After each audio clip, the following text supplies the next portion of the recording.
welcome to Faith Works Design. I'm Faith, and I wanted to take you through my next series of cloth diaper items. Now, I use cloth diapers with my little ones, and there were so many things that I wish that I had or known about at the time, and some of the things I knew about and I made myself to make my life a little easier. So over the next several weeks, I'm going to be sharing with you some of the items that I used and some of the items I wish that I had had. Today, we're going to be working on the wet bag. So let's get started. To get started on the wet bag, what we're going to need to do is get your materials. The first material is going to be your outside fabric, whatever it is you want to use. I normally use 100% cotton, and it's fine. The inside layer is what actually matters. But the outside, I've got Harry Potter here. And what I've done, what sometimes comes up, is you'll get a directional print, meaning Harry Potter goes across here. You have to be really careful when you're cutting out your fabric so that if you've got a print, if you mistakenly, say, cut the 13 inches this way, you're going to end up with your print being sideways. The second piece is 13 by 13. And then what you're also going to need is pull. If you've never heard of pull, it's used a lot with cloth diapers and making cloth diapers and wet bags and wet wipe pods and all of that stuff. It's really nice. It's a waterproof fabric that you can use. You can find it at Hobby Lobby and Cloth Diaper Sewing Supplies. I believe that's the one. They sell a lot of stuff like that there, and you can order it online if you have to. I'm sure you can probably get it from Etsy or somewhere like that. Then you're going to need your zipper. It's going to be at least 14 inches long.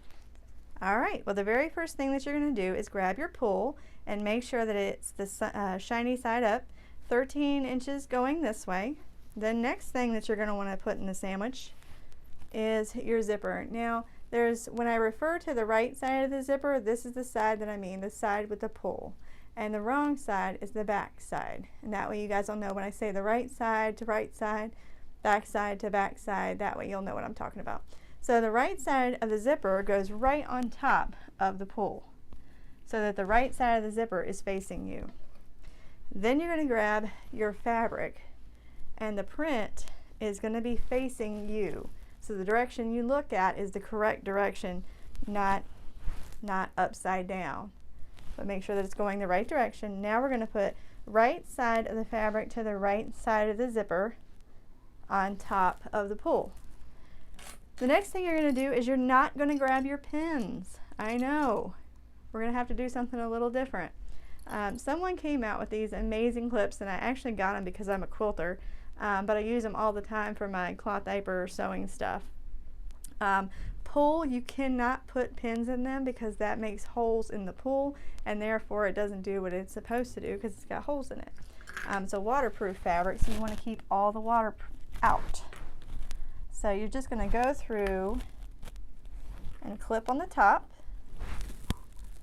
And then once you've got that all clipped, what you're going to do is you're going to start sewing on this side right here of the zipper, the right side, and sew all the way down to the end.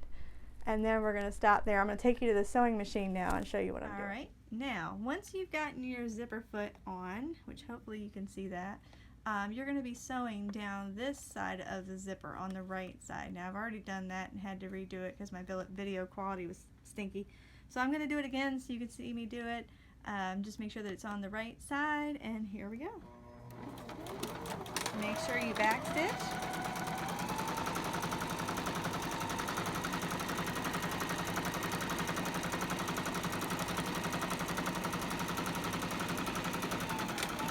When you start and stop, make sure that you are back stitching. Let's cut all of those threads.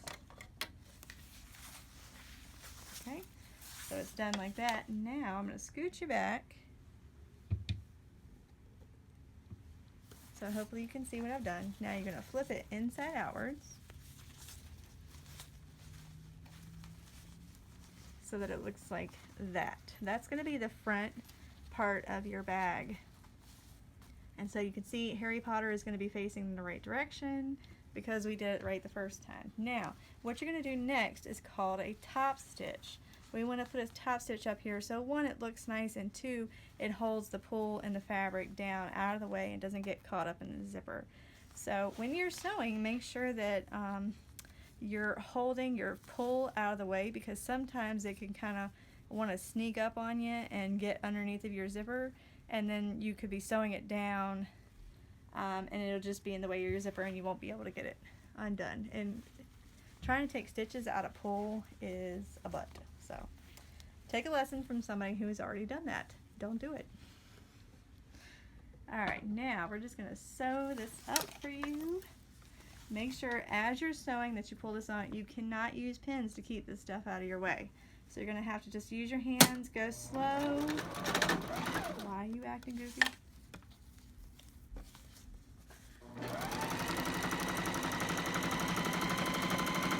Straighten it up underneath so that the pull is out of your way, and then straighten up the top.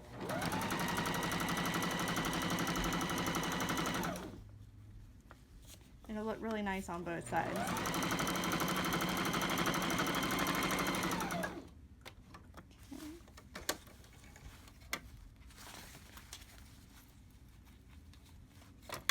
All right, now you can see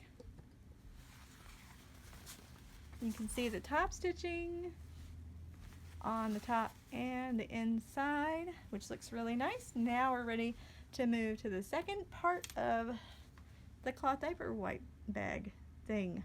I can word today. The wet wipe bag. Alright, now that we've got the front all done and sewed together, what you're going to do is you're going to grab your 13 by 13 piece of pull that you have left over, and you're going to put it down with the shiny side up.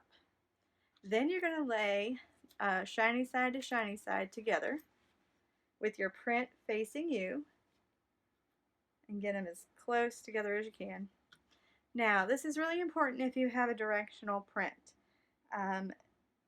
On this bag, if you notice on the top here, it looks like it's one piece of fabric because everything's facing the exact same way. And on the back, it's upside down. What I was concentrating on was just making sure that the front looked really nice together. So here is how we do that. What you're going to do is, this is the right way. We're going to turn this upside down. Okay? Take your fabric, turn it upside down, and then put right side to right side of the zipper. And then when you sew it and you turn it over, the fabric will all be facing the same way. So we're just going to clip all of this together.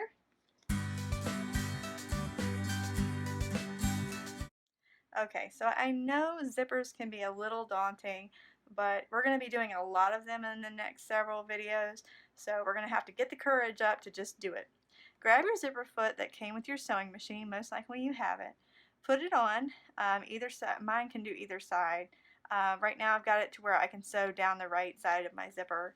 And what you're going to do is just start a little bit, back stitch, and keep going. You see how that foot right there is keeping it on the right side of the zipper, so you're not accidentally sewing over your zipper.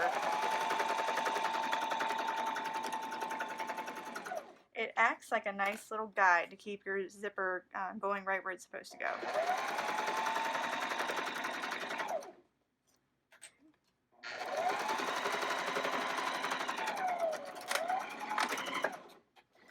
Always make sure you back stitch. And if you guys didn't know, right here there's a little thing that you can cut your thread with instead of constantly grabbing for your scissors.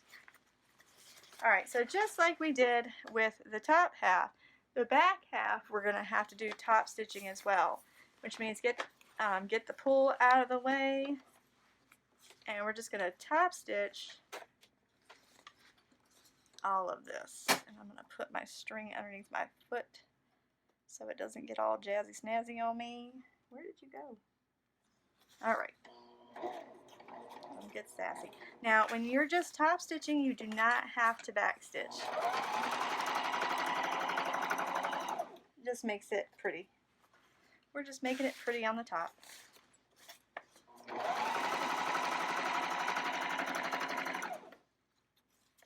Alright, so I've sewed on the back half You remember we had it folded over, we sewed, you turn it over, and then you're going to top stitch it just like you did the front. And now you've got both sides looking like this. It looks really nice in the front and the back. And now what we're going to do is we're going to grab both of your top fabrics, your cotton fabric, and we're going to pin those together. Hopefully I'm in frame. We shall see. We're going to pin, clip, oh my gosh, clip. You can pin your cotton fabric, that's fine, it's no big deal. Alright, and then you're going to clip, not pin, your pull. And it should look just like that. You've got everything all clipped. So what you're going to do is you're going to sew your cotton ends together, and then you're going to sew your pull together. Alright, so now we're going to sew up the cotton together.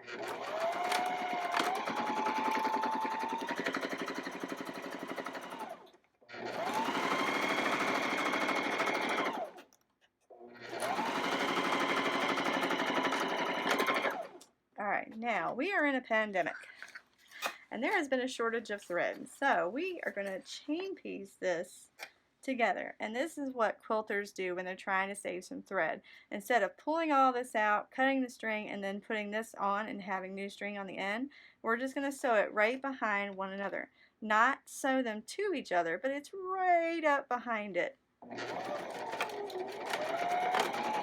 And that will save you a ton of thread, by the way. So I'm sewing about 3 or 4 inches, and then I'm going to back stitch and forward stitch. Now, you need to leave a hole in the pull so that we can turn this inside out. So I've already back stitched, forward stitched a little bit. I'm going to go about 3 inches or so. It doesn't have to be exact. It's just enough for us to turn it inside outwards. And then we're going to sew a little bit, back stitch, and then sew a little bit more. And then you can just go ahead and sew right down to the end.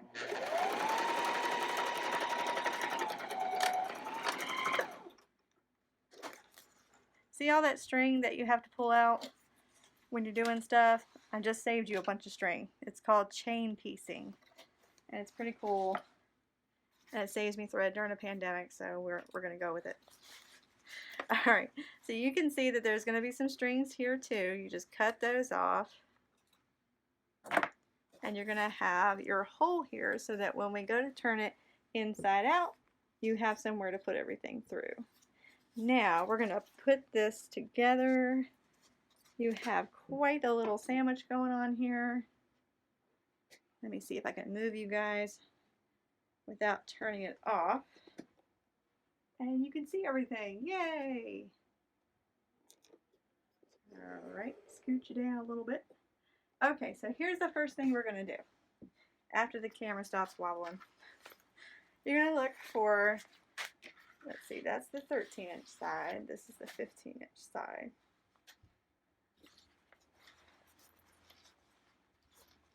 What we're going to do, okay, is we're going to lay it down like this.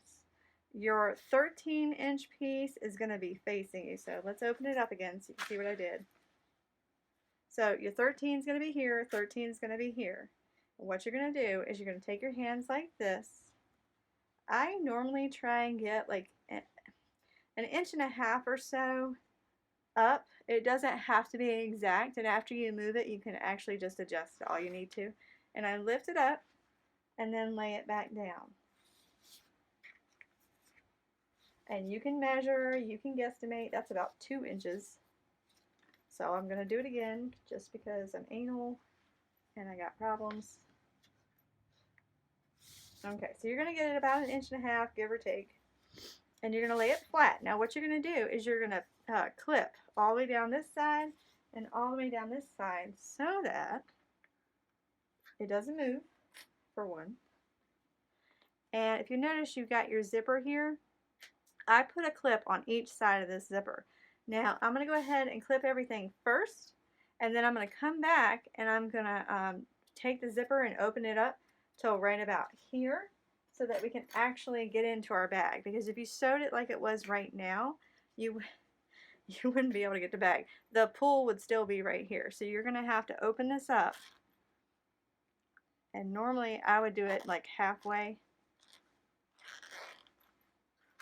Okay. And then you want to make sure that the zipper is nice and closed up. And then put your clip right there so the zipper can't move around.